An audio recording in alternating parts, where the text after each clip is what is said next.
Welcome to Financial Issues, where we join reality with truth, helping you make the most of your money by honoring God with your investments. Now listen in as we give you the practical tools and advice you need to become a biblically responsible investor. Good morning. Welcome to Financial Issues. Thanks for tuning in today. I'm your host, Shana Burke. Our phone lines are open if you want to get your call queued up. If you're watching the live program, which happens at 8 a.m. Central Time, the phone number to be the first caller in the queue is 610-363-1110. You can call now and we'll get to your question in the first half of the show. On today's show, we're going to talk about the latest revelations from Doge. It seems like things just keep coming at us fast and furious. We're also going to get encouragement from Proverbs 28:8. So, we all read the warnings on our Social Security statements that the Social Security Trust Fund is going to be insolvent by 2035. Now, we're starting to find out why, thanks to Doge. Elon made a post yesterday on X, and this is what it said. According to the Social Security database, these are the numbers of people in each age bucket with the death field set to false. Maybe Twilight is real, and there are lots of vampires collecting Social Security. Well, yep. That's certainly a thought. That post was also accompanied by a chart that I think we're going to put up on the screen. I don't know that you'll be able to really read it, but it breaks down these people who are, according to the Social Security Administration, still alive, not dead, at least not by their definition, and it shows the number of people in those categories. Well, the numbers are staggering.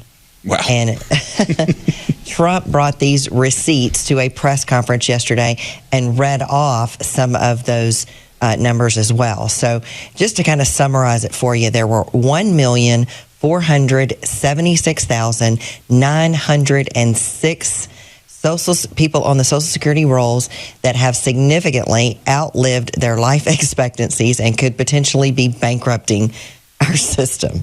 Shanna, I really want to meet the guy who's 360 years old. He's older than the country itself. That's amazing. Got Methuselah here. Yeah, it's just staggering what's coming to light. So, you know what? Maybe we don't need RFK to fix our food and medicine if people are living into their 300s. I mean, that's right. That's kind of amazing. There are, by the numbers posted yesterday, there are over 20 million people over age 100 that Social Security is tracking. So maybe some of them are still collecting Social Security checks. I mean, we hear those stories all the time about how, dead people keep getting checks. Perhaps those are some of the same 20 million people who voted Biden into office in 2020. But there seems to be, at a minimum, this information is coming out fast and furious. And, there are clarifications that are made, things that come to light. But what we're seeing is the tip of the iceberg. There seems to be a huge inconsistency with government math. The 2020 census report, government numbers as well, said that there were only 80,000 people that were over age 100, not 20 million. That is a huge discrepancy, and it cannot be dismissed with accounting discrepancies or, margin of error corrections. So a Pew Research Center study found a similar thing. They said that less than 100,000 were over age 100, and there was no one in the U.S. that was alive over age 114.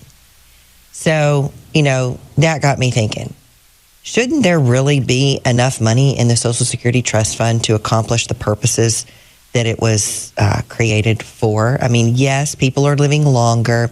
Yes, there is an imbalance in the number of people working. As baby boomers transition into retirement, we have fewer workers paying into the system for every person that's going to be receiving it. But when you do just some basic math, what you're going to find out that the things that we can know is that the rate for Social Security, if you're working and you get a paycheck, you see 6.2% of your wages be paid out to Social Security.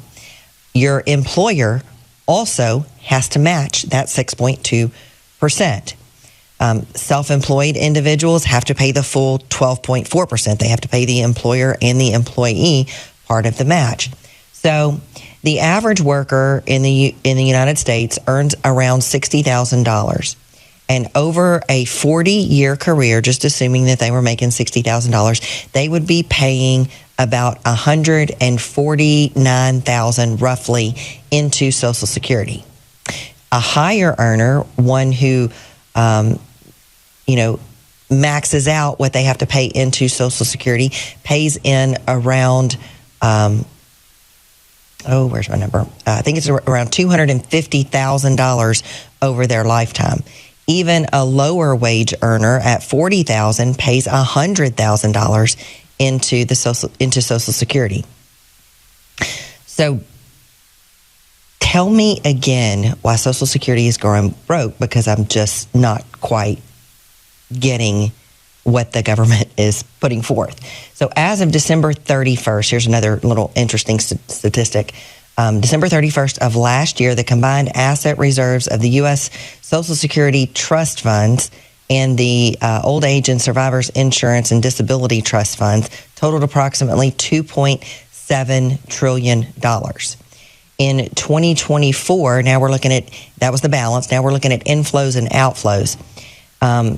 There was a total inflow of a little over 1.41 trillion and outflows 1.48 trillion. So yes, that is a deficit of $68 billion just last year.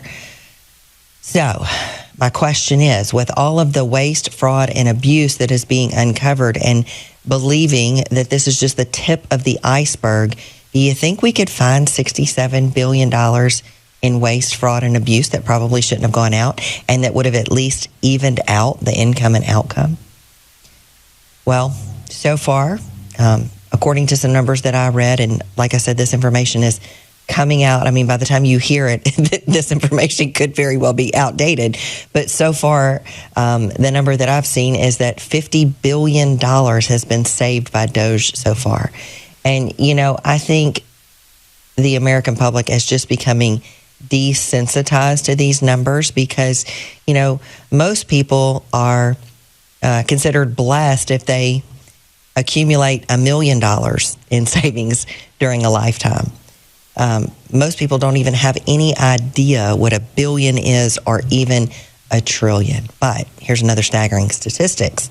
DOGE also uncovered that $4.7 trillion went out of the Treasury accounts without what's called a Treasury account symbol, and that's similar to a billing code. So if you're keeping books for a company, and you're not the owner of the company, you need to designate, it needs to be very clear what these expenditures are being spent on, so that when and if somebody comes to audit your books, you can give a good reckoning of what money is being spent on. But $4.7 trillion went out without this billing code on it. So that essentially, from what I understand, makes it untraceable. So is that laziness? Is it just, we've got all these payments to process, and, we've been told just to push everything out that comes across our desk, so we're just going to do it. Nobody ever looks at it anyway. Nobody ever asks to see our books, so nobody's going to ask questions. Or is there something more nefarious going on? Well, I think it's probably a little bit of both. So, interesting stuff that's coming to light. And so, what it really tells me, or what it really conveys to me, is a sense of hope.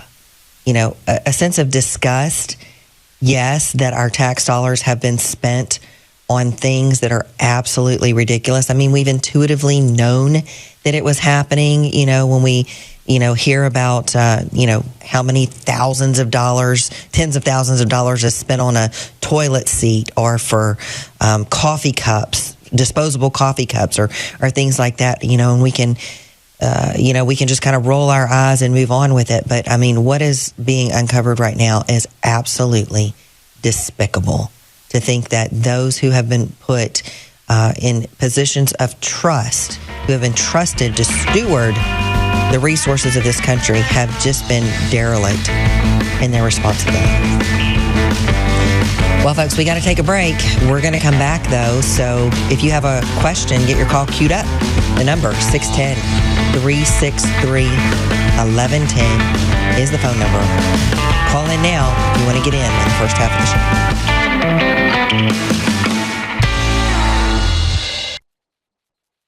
How is Timothy Plan continuing to lead the fight as you guys now enter your fourth decade of leading this fight of biblically responsible investing? We've been too silent for too long, and we can no longer be silent. You stand up, like Ronald Reagan said, we're only one generation away from losing all of our liberty. Yeah. It has to be fought for. I wish it didn't. And you can fight for it. You don't need guns and ammunition and that. You can fight for it, especially with your dollars, because it's always about the money. And when the money starts impacting people, they start paying attention. When we launched this, they said it couldn't be done, but here we are 30 years later.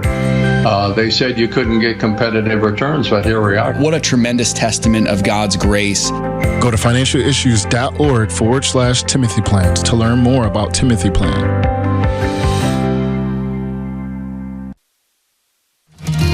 In a time when children are facing unprecedented challenges, the gospel stands as the greatest source of hope. At Crossroads Kids Club, we have the incredible opportunity to bring the message of Jesus into public schools nationwide. Join us in sharing the life-changing hope of the gospel with the next generation. The need is urgent, but God's love is powerful. Together, we can offer Christ's love to children who are longing for it. To join us, visit reachourschools.com. That's reachourschools.com. If a woman sees her baby on ultrasound, it doubles the likelihood that she'll choose life. On top of that, we share the gospel of Jesus Christ with her. This is why you should support preborn. Then they sat me down. If you were to die today, do you think you would go to heaven? And I was like, no. Keeping the child was my first stepping stone. And ever since then, God has cleaned me up from the inside out. Help support women in need. Go to preborn.com/FISM. Securities offered through G.A. Reppel & Company, a registered broker-dealer and investment advisor, member FINRA and SIPC. Opinions expressed by Shana are hers alone and are for informational purposes only and do not necessarily represent those of G.A. Reppel or the outlet on which you are listening. You should consider how the information applies to your situation prior to personally implementing it and consult any financial professional you work with to make sure it's applicable to your financial plan. Welcome back to Financial Issues. Thanks for sticking with us. Folks, if you are a partner, make sure that you check your emails. If you didn't get any emails from us in the last day or two, go to the website, log in, check the alerts tab.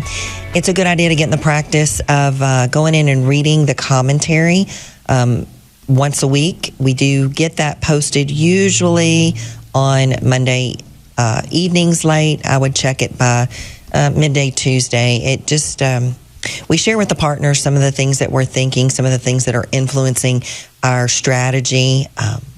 So if you are a partner, we did send out an alert. I believe there were 7 or 8 stocks that we had on the sell list this week. So the alert and the commentary explains the thinking behind those actions. So go and check that out. Read through it. Make sure that you don't miss the sell alerts. Might be a good idea, once a quarter or, once every 3 or 4 months as you're rebalancing your portfolio. It's probably a good idea to go back and look through the past alerts just to make sure that you didn't miss one. Because when we send out a sell alert on a company, they're removed from our broad list. That means that we're not keeping an eye on them anymore. So it's a do-it-yourself program. You certainly can choose to not act on a sell alert that we have issued, but you have to know that you're responsible for keeping an eye on that company going forward and deciding, because you won't hear anything from us. The only thing that you might hear from our team is that it somehow made it back onto the buy list. So there are things that happen. There are reasons that we sell companies because, we see a lot of weakness in the company. We see valid reasons to sell the company, but companies make changes sometimes. They turn things around and they can then qualify to meet our buy list criteria again. So that would be the only reason. So speaking of companies that change their minds, how Walmart does that rollback thing with prices. If you ever shop at Walmart and you see those little yellow tickets and, they've rolled back some of their prices. Well, guess what else they're going to be hopefully rolling back very soon? It's their destructive and divisive DEI policy. So Walmart may be, hopefully, sticking to their decision to end their DEI programs and joining the ranks of smart companies all over America who have decided to take off their race glasses and just start hiring and promoting the best person for the job. According to Fox Digital, the retailer announced in November that they would be reining in their DEI policies, joining a growing number of corporations that have scaled back their DEI initiatives. Walmart has vowed to remove certain third-party transgender products inappropriately marketed towards children from their online stores and review grants given to pride events to avoid sexualized programming targeted towards children and in their participation in the human rights campaign. Upon announcing their intent to end DEI, the pressure from the left ensued.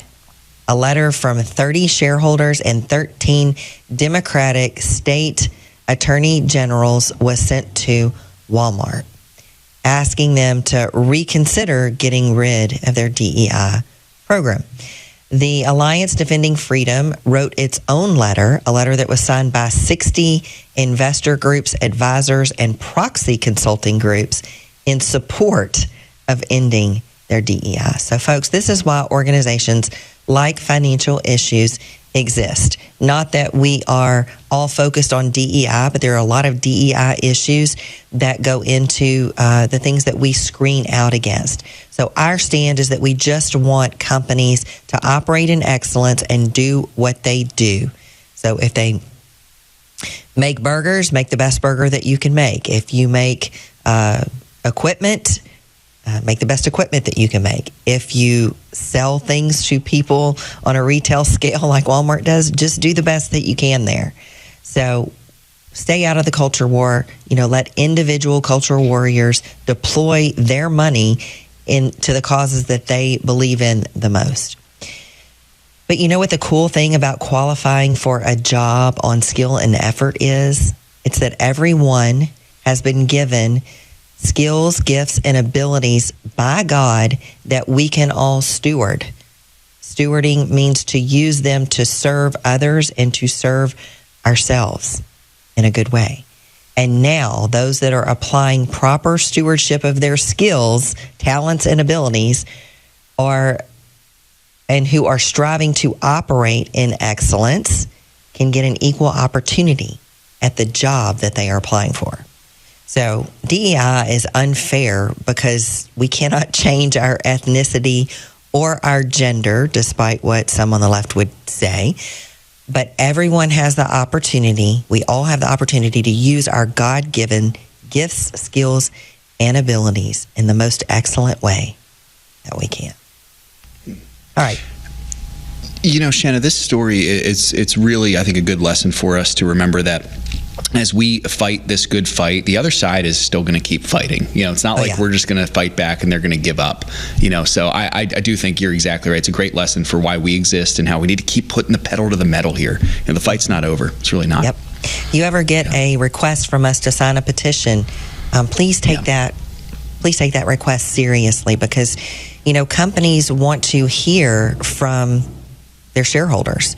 Because the board of directors, the management of a company, they have a fiduciary responsibility to their shareholders to return profit, to return value, to manage a company in the best way that they can, to create a big bottom line and then return that value to shareholders. So they're going to be responsive. The problem is that they hear mostly from the other side. They don't hear from the silent majority. And, I talked to a guy one time that does a lot of work petitioning companies. Like, he shows up at shareholder meetings. He writes shareholder resolutions. He tries to talk to them about these things. And, one time, I can't remember what company it was, but he was told by one of the companies, hey, somebody in the C-suite, hey, I'm really glad that you're here, because we never hear from this side. We always hear from the other side. We always get pressure from the other side, and we rarely hear from this side. So, this is a way that you can steward your influence. As an investor of these companies, you can be a voice that tells them, hey, just operate in excellence. Let me decide where I'm going to deploy my activism dollars. Let me decide what cause that I'm going to get behind. Don't make decisions for all of your shareholders as to what social causes we're going to support, because that's not what we hired you for. We hired you. We invested our money in this company. We delegated responsibility to you to just do the best job that you can, to allocate capital in a way that is going to produce a successful result and a good profit and a growing profit. And then it's your job to return that value to the owners of the company. All right. We've got a caller in the queue. Let's get to Lynn. Lynn's calling from Oregon. Hi, Lynn. You're live on Financial Issues. Hi. I have a question about at what age you can take a charitable contribution out of an IRA. Specifically, I think it's 70 and a half. And if I turned 70 and a half this last September, when can I first make my contribution? And then I have a second question if we have time. Sure. So you can make a charitable contribution out of an IRA anytime. You can request that money be sent to anywhere you want from your IRA. But I think what you're getting at is when can you do that and be able to get it out on a tax-free basis? And you said the answer already. It's 70 and a half. So once you're 70 and a half, it's not the year you turn 70 and a half. You don't have to wait. But once you are 70 and a half, the very next day you can request that distribution be sent directly from your IRA to the nonprofit organization of your choice, and then make sure that you report that properly on your tax return so that you don't have to pay taxes on that distribution. Okay, that answers that question. Thank you. What are the advantages and disadvantages of preferred stocks? Yeah. So a preferred stock is technically an equity. It looks and acts a lot like a fixed income instrument for companies. So one of the ways raise capital, meaning that a lot of times companies use borrowed dollars to fund their operations, and they will issue this preferred stock. So the advantages are it has a superior position to the common stock in the event of a liquidation. So if a company goes bankrupt and starts to liquidate all of the assets, the preferred stockholders get paid before the common stockholders. Usually there's not a lot left for the common shareholders. The advantages are you can get a really good interest rate. You can vet out the companies that you're lending money to. So the ones that on our list are ones that we can look at their balance sheet. We can look at the way that they use money, their ability to cover the interest payments and everything. So you can get a really good idea. It's kind of like when you go to the bank. You have a credit score. They look at your credit score. They look at your income. They look at your expenses, and they make a determination: if we loan this money to you, are you going to be able to pay it back? And, do you have a history of doing it on a good basis? So that's one of the benefits of preferred stocks, is that you can get the ones on our list right now, I believe, are yielding somewhere between 6 and close to 8%. So you can get a really good interest rate on a company that's been vetted out versus, CDs that are, starting to yield under 4% right now. So it's a really great fixed income alternative. Is it less likely that stock is going to go down in value, that you're going to lose money on it?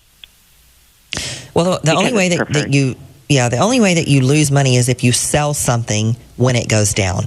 And so the stock price can and does fluctuate, especially, if you look at what happened during COVID and things like that, under times of really high stress, events that are happening in the market, the prices can fluctuate. But if you hold them until they get called, you usually get full value return. Well, folks, if you're listening on an outlet that only carries the short version of the show, we have to wish you a farewell. For everyone else, stick around. We've got more financial issues to come.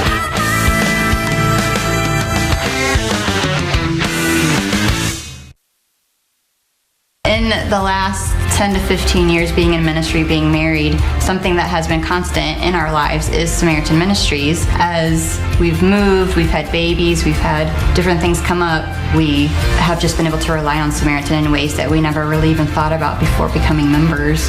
Our heart's desire is to plant roots and be in a place for a really long time. It's how we were raised. We see the benefits of that, but we also see the open-handedness of being used by the Lord wherever He calls, because we just assumed when we started pursuing church planting, the quickest way to get from point A to point B is a straight line. And with the Lord, sometimes you find out it looks a lot more like this. And yet, Samaritan was with us through the entire thing. We didn't have to look into, we have to change insurances now because we've moved states or whatever the case may be. And it's just been a real blessing to us in different phases of life. I'm Kyle. I'm Colleen. And we're the Gen X. And we're Samaritan members.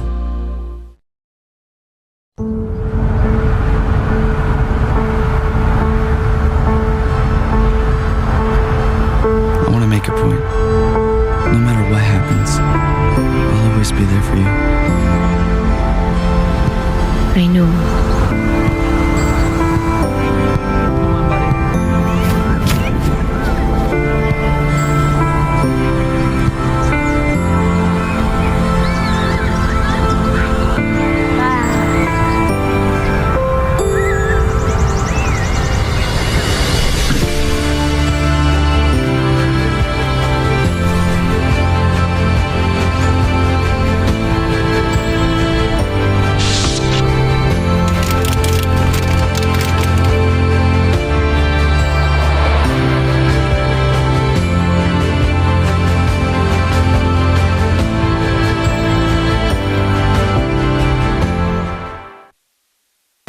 Every day, kids all across America are coming to school with some kind of hidden pain. I've seen kids come in who are just so confused about what's right and what's wrong, just having no idea that God loves them. And this just breaks my heart. Crossroads has the opportunity to bring the Word of God right into the public school, to reach children right where they are. And when we see that happen, we see God changing lives.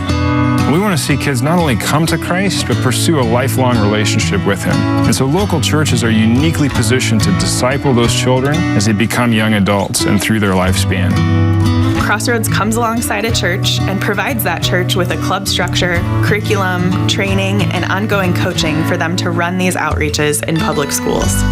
If you are burdened for the children of America, consider making a donation to Crossroads Kids Club. For more information, visit reachOurschools.com. That's reachOurschools.com.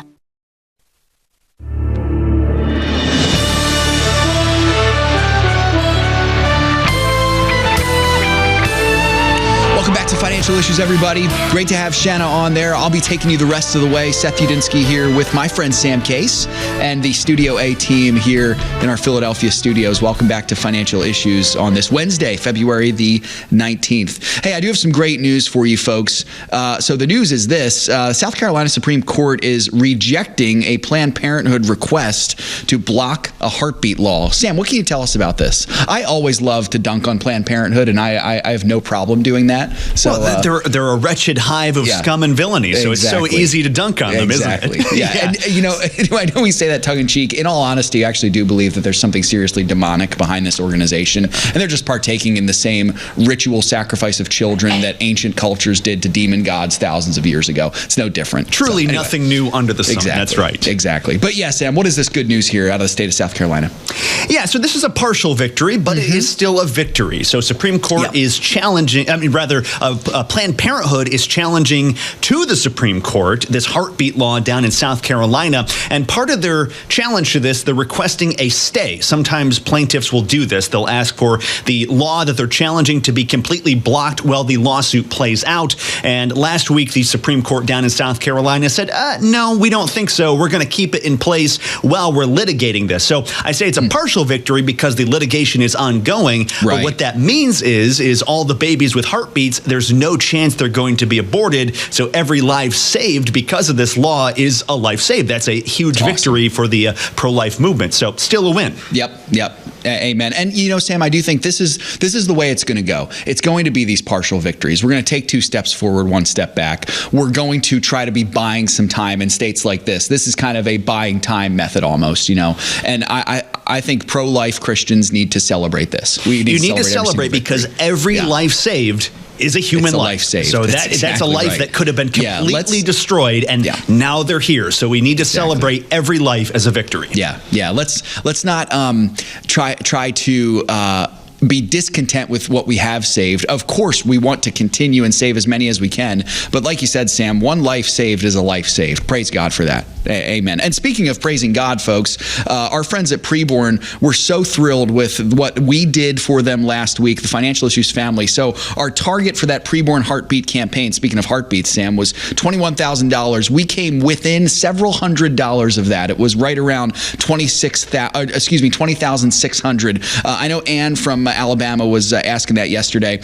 Folks, Preborn was just absolutely thrilled with this. This was somewhat of a short, quick campaign, and the Financial Issues family, as you always do, responded amazingly to it. So we're so thrilled for what we were able to accomplish for Preborn last week. Seth, can you get that number one more time? Yeah, it's right around $20,600 and change. Awesome. So $20,600. We came within several $100s of that $21,000 goal. And, of course, Preborn was absolutely thrilled with that. We're thrilled with it. Again, that's many, many lives saved, and many, many women with the opportunity now to hear the gospel, and men as well, mothers and fathers. So just great work to all of you. It's an honor to stand shoulder to shoulder with you and with Preborn as well to continue in this fight. So great stuff. All right, Sam, let's switch gears here just a little bit.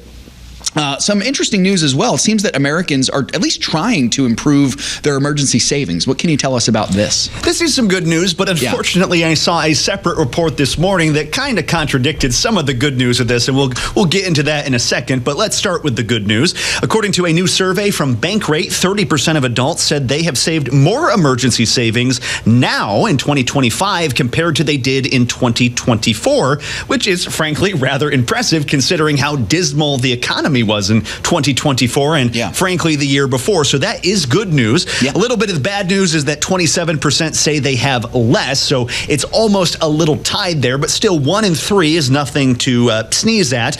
Meanwhile, more than half of Americans also said they have more emergency savings than credit card debt, which is also an improvement. However, that report I saw this morning, it was a separate report, said that credit card debt and frankly American debt in general is now at an all-time high. So some wins and some losses, but still similar to the pro-life stuff, we need to take the victories when they come. Absolutely. We certainly do. And folks, this is a good time to remind you as well that, the emergency savings aspect is part of our strategy in a way. You're not going to find a sector allocation for that on the portfolio tracker, for example, but we expect you and hope that you would have your emergency savings set aside first, as kind of that first step, almost as like your springboard into investing thing as well. Now, listen, there's going to be times in your life, Sam and I have talked about this before, where you're going to have to dip into that emergency savings fund, and it might be lower than you would like it to be while you're also investing. We believe also, if you've already started that habit of investing, just keep going. Even if you've got to dip into that emergency savings fund to pay for brakes on your car or new pipes, as I had to do recently, it's that habit of investing is so very important. But it is important to remember that emergency savings, that's definitely part of being a good biblically responsible investor, is making sure that you have that money set aside, not as a hoarder. You're not trying to hoard money. You're trying to plan well. You know, the scripture talks about a wise man planning well, of course, trusting in the Lord for all things, but that having a good plan, counting the cost, knowing what you have, that's a good thing. And so obviously not making that into an idol, but I think important for us to have as well. Good reminder there. Thanks for that headline there, Sam. That's good stuff. Let's move here now to the markets, folks. So yesterday, after the day off, it's a short trading week this week. The markets stayed pretty close to the flat line. They were that way by midday. The S&P 500 actually was flirting with a new record. By late afternoon, all three major indices slipped under the flat line. The NASDAQ was the furthest down, but in the 11th hour, the indices rallied a bit, and they ended up closing in positive territory. It was a winning day for the markets, though for the Dow Jones and the NASDAQ, they were basically at the flat line, slightly above. The S&P 500 finished about 0.25% positive, which I believe is a new record for the S&P 500 now. Meanwhile, this morning, futures not much change, a little bit negative, and that's where they're sitting this morning as well. So the Dow Jones now is down about a third, and the S&P 500 and the NASDAQ both down about a fifth of a percentage point or so, somewhere in that realm thereabouts.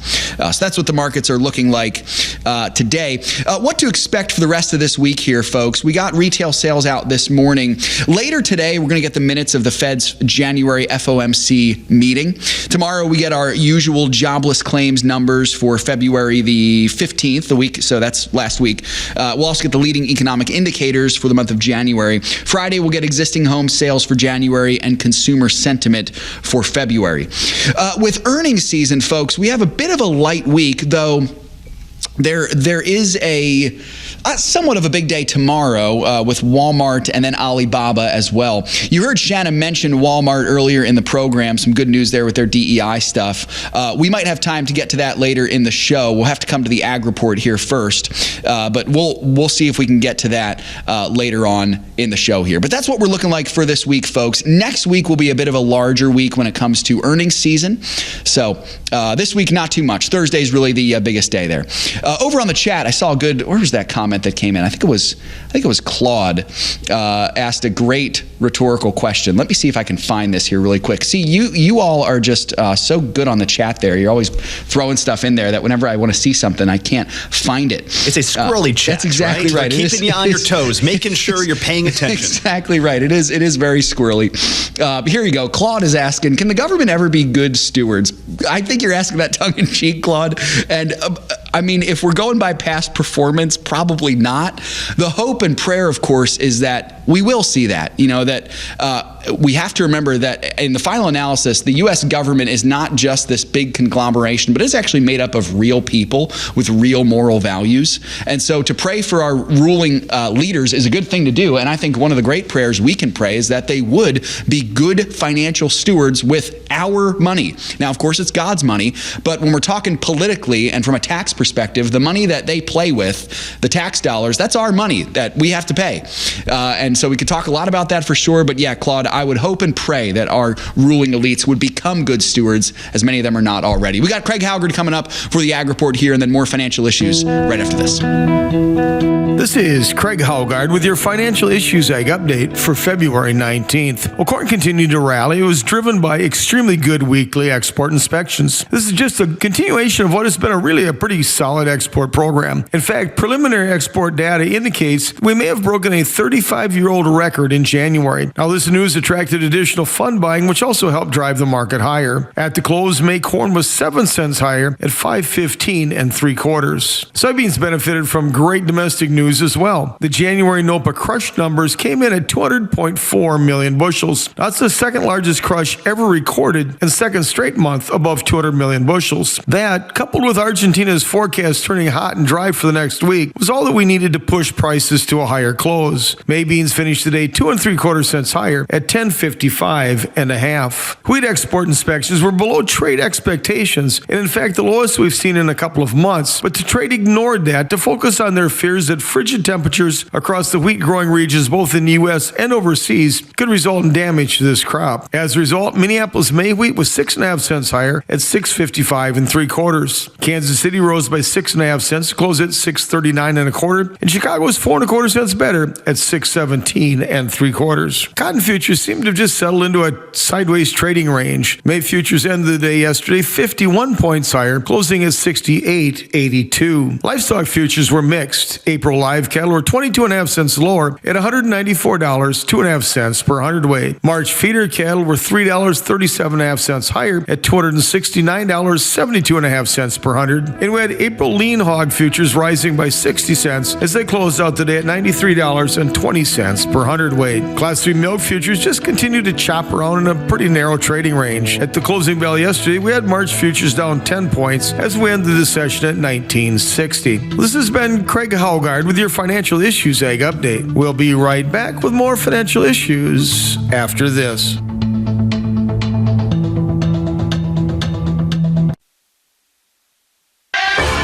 It's up to us to stand up and say, enough is enough. All of this unbiblical stuff that's going on, whether it's abortion or transsexual or LGBTQ, widespread pornography, human trafficking. Bottom line, it's still up to us. If we stop investing in these corporations that are trying to destroy us, sooner or later they're going to wake up. To learn more about biblically responsible mutual funds and ETFs, go to timothyplan.com. If a woman sees her baby on ultrasound, it doubles the likelihood that she'll choose life. And on top of that, we share the gospel of Jesus Christ with her. This is why you should support preborn. The donations that you give difference. Last year, 59,000 babies were saved because of what you have done and with your generosity. To find out how you can support the life-saving mission of preborn, go to preborn.com/FISM. What separates Crossroads Kids Club from other ministries to reach school-age children? What sets you guys apart? First of all is our connection with local churches. We mobilize, equip, train, support local church partners. We're right inside the schools. There's a number of ministries that try to serve public school children outside of the school, but we're able to be right there on the campus. Another key thing is just our values. Our highest value is actually relationships. And so we're not a ministry that's driven by a lot of fancy technology or flashy stuff, but rather getting adults who love Jesus and who love kids to sit on the floor with a group of kids, to listen to them, to love them. So I would say the relational emphasis and the simplicity of the model is actually something that makes Crossroads special as well. Help reach kids with the hope of the gospel. Visit reachOurschools.com.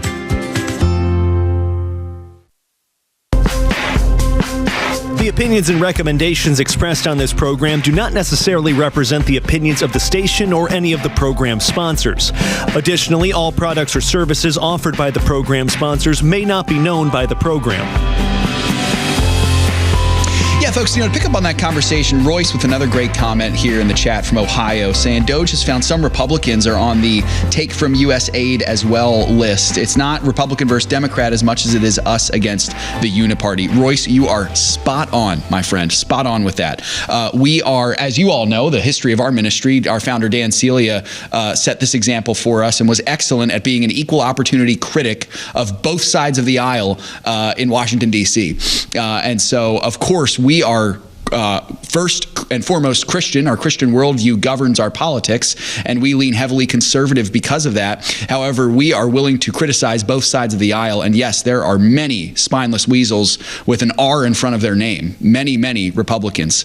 And so when we're talking about fiscal responsibility and being a good steward, I don't think it matters quite as much whether they're Republican or Democrat as it does matter whether they are a good steward or not. And so unfortunately we see people who are not going to be good stewards on both sides of the aisle. And so the beauty of this country, folks, and I think this past election proved it, is that we are the bosses. We pay these folks salary, and we can fire them if we want to. We can't do it all the time. We get to do it every 4 years. But we get to fire these people if we want to. But we have to be good stewards of that. And that also means that enough of us have to be. And so that means the values that we're trying to teach on the show need to be spread, and they need to be told to everyone. Okay, because it's not going to do much good if only a couple people know about this. We need to tell everybody. Your pastors need to know about biblically responsible investing. Your family members need to know about this. So all of it, really important there, I think. But yeah, great comment there, Royce, and from all of you on the chat. Appreciate seeing you all there so very much. Sam, let's jump to something Shana had mentioned earlier here. As we're seeing this tidal wave and we're seeing victories, and we want to be a part of it and keep the pedal to the metal. She mentioned Walmart. Continuing to fight back against this DEI stuff. Give us a quick recap here, Sam. If anyone was listening and missed that first part of the show, what are we seeing here? Well, what is shaping up to be, at least from my perspective, is kind of a shareholder war inside Walmart, where you got the pro-DEI team and the anti-DEI team. And the anti-DEI guys, they issued a letter this week, or maybe last week, I'm not sure when, supporting the company's efforts to end DEI. The letter says that ending those diversity, equity, and inclusion programs restore the promise of the American dream. But that is coming in response to an opposite letter that says, no, we want the DEI stuff back. And that's being coupled also from kind of some top-down pressure from the government itself, from 13 Democratic state AGs saying that, hey, Walmart, you might want to think about bringing back your DEI. I'm not sure if they're bringing any legal force behind that. I'm not sure what their legal force would be, but it's multiple pressure sources, both from inside the company and from without. So Walmart's going to have a little bit of a tough time towing the line here. They're going to need some real incentive to stick to the course. But thankfully, at least from this letter, it looks like they're getting a little bit of that positive pushback. Yeah, very good. So there's a couple things, Sam, that we can do with this. I think number one you might think that's kind of a weird thing to pray for, but I do think it's a good idea to pray for the leadership of Walmart, that they might be able to stand their ground here. Sam, I know you had shared before the show, the founder of Walmart, I believe, was a professing Christian. So there might be a bit of a Christian influence there in that leadership still. I don't know how long ago it was, but just something to consider there. Definitely, I think praying for that is a good prayer. But I think another thing that we can do, folks, and this might cause controversy, and I don't mean it to, but I do think it's good for us to consider the fact that, boycotts are great, and I think boycotts can work really well. I do think that once we see companies basically caving into our desires, that it's good to consider rewarding them. So if you're one of those folks that refuse to shop at Walmart, maybe, and this is a conscience issue, folks, please keep this in mind, this is a conscience issue, but it might be time to reconsider, you know what, maybe I will continue to be a patron at Walmart as kind of a reward for what they did. They stood strong, they're pushing back against this DEI stuff, they're standing against some pretty powerful people in Congress as well. I think it could be a good idea. Now, Sam, I hope that our listeners hear me say this. This is not a recommendation to invest in them. They are not biblically responsible. But it could be a consideration to perhaps, if you had stopped shopping there, it might be a consideration to start doing that again. What are your thoughts on that, Sam? No, exactly. I mean, you got to think about this. They're responding to market pressures. So where is that pressure coming from? Reward. It's a whole stick and carrot thing, right? So you got to punish the company when it's doing something that you don't want it to do. But the opposite side of that is that you got to reward it when it does do the thing you want to do. Otherwise, it's just going to view you as the punisher. It's going to think like, well, there's nothing that I can do to please these people. Even when I give them what they want, they're still mad at me. So I'm just going to listen to this other side. I'm going to listen to the left side, because at least I know that if I do what they want me to do, they're going to shop at my store. So we want to balance that out. That's exactly right. And you know what, Sam? I do think that there's an argument to be made for a considerable matter of conscience position with Target as well. Even with that too. And for a lot of us, that may feel like, we're completely switching what we've done, because many people I know partook in the AFR-sponsored boycott of Target that lasted almost a decade. But it's just something to consider, folks. And again, please don't hear us say that this is a recommendation to invest in these companies again. It's not. It is absolutely not. Especially, with Walmart, we're going to have to see, some serious long-term changes in order for that to even be a consideration. And correct me if I'm wrong, Seth, but isn't AFR even rolling back that boycott from Target? They are. Yep, absolutely. In fact, we're going to have a interview with Jenna Ellis coming up sometime in the near future. I'm not sure exactly when it'll be, but we're going to talk a little bit about that exactly. So you're going to want to stay tuned for that interview for sure. But yeah, folks, I think this is great news here. Also a good reminder for us that the fight is not over, and we're going to see pressure from the top down. There are a lot of people in Congress who right now their political lives depend on being able to keep these things in power. If this cultural tide continues, they will be out of a job. So they are trying to do whatever they can to make sure that these big companies keep this stuff as part of their company worldview, as it were. So just really, really important for us to remember to keep the pedal to the metal, keep on pressing, pushing forward, like we spoke about yesterday with Art Alley. If you missed that interview, you're going to want to go back and listen to it. But some good news nonetheless there, Sam. Elsewhere, similar news, we're seeing a lot of Wall Street banks are now scrubbing DEI from their websites. Sam, what can you tell us about this? Yes, sir. So more good news, even coming from the corporate heart of darkness, which can be these big Wall Street banks sometimes. But that is true, apparently, according to the Wall Street Journal. JP Morgan Chase, Morgan Stanley, and Citigroup. They've been slowly but surely erasing DEI from their websites. JP Morgan even recently ordered an entire review of its policies after the Supreme Court overturned affirmative action. So what they're thinking is, hey, man, if it's illegal to discriminate in bringing students onto your campus in enrollment for college campuses, it's probably illegal for us to be hiring based on race and other immutable characteristics as well. Meanwhile, sources also say that Wells Fargo and Bank of America have also started to reconsider their own DEI language. So it's not clear with all these banks that they're rolling back all their DEI policies, but at the very least, they're sensing that cultural and even a little bit of legal shift here to say that we can't be so loud and proud with our DEI stuff. And that's important for us to be wary of, too, is some of these companies might be still trying to pursue DEI, but masking it a little bit. But still, it does show that the anti-DEI, our side, is on the offensive, and these companies know that. For sure. You know, Sam, it made me think as you were talking there, all of these issues, they're financial in nature. There's some political influences in there as well. But the foundation of all of this is spiritual. And so if we want to actually see lasting victory in this fight, it starts with a spiritual transformation. You know, it really does. And I once again, folks, that's a great reminder for us to pray for President Donald Trump, for his cabinet. There have been some concerning moves that have been made. There was one very controversial move that was made yesterday that the Trump administration announced concerning IVF, which probably won't have time to get to today, but I think is worth mentioning on the show, perhaps on a future date. But a good reminder to pray that the Christian worldview would dominate this administration, because in the final analysis, all this stuff, you know, this is a spiritual issue. If we want to see lasting impact here with this DEI stuff, we need a spiritual transformation that starts at the ground level in the United States. And so I'm not really sure how I got there from big banks scrubbing DEI from their websites, Sam, but it really did make me think this. You know, this is great that we're seeing, and you think about this, even 2 years ago, 1 year ago, you never would have thought these big guys like Morgan Stanley and JP Morgan would even consider erasing this stuff from their websites. And now they're caught up in this cultural movement. And my hope and prayer with this is that it's not just a knee-jerk reaction because there's a new sheriff in town. You know, and I think in order for it to not be a knee-jerk reaction because there's a new sheriff in town, Christians need to be leading the fight to be representative of the goodness that the Christian worldview can bring to culture and to society. I really do believe that the nation that honors the Lord will be blessed. And so if we can do that, I do believe that blessing will follow. That's not a prosperity gospel thing. I think that's a biblical thing.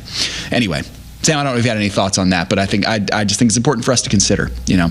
No, it's true. So, without any form of revival, a spiritual element of this, all of this is going to be bust, right? Because there's no foundation on which it's being built on. And in fact, even some of the things that we like that we're seeing in the cultural realm could come back to bite us if it's not rooted in Jesus Christ. So all things built by man fail unless it's ultimately built on him. Yeah, it's well said. Well said. You know, Sam, speaking of which, we've been having a really interesting conversation in Bible study, looking at the kingdoms built by man from Daniel 2, each of those 5 kingdoms, and then looking at that eschatological kingdom to come. If you're interested in learning more about that, join us for Friday morning Bible study every Friday, 6:30 Eastern time. Boy, what a great time to be with you here all this morning. God willing, we'll do it again tomorrow. Until then, remember, everything you have belongs to the Lord. It's all his. So let's be found good and faithful stewards with what God has given to us. God bless you all. See you tomorrow, Lord willing, for more financial issues.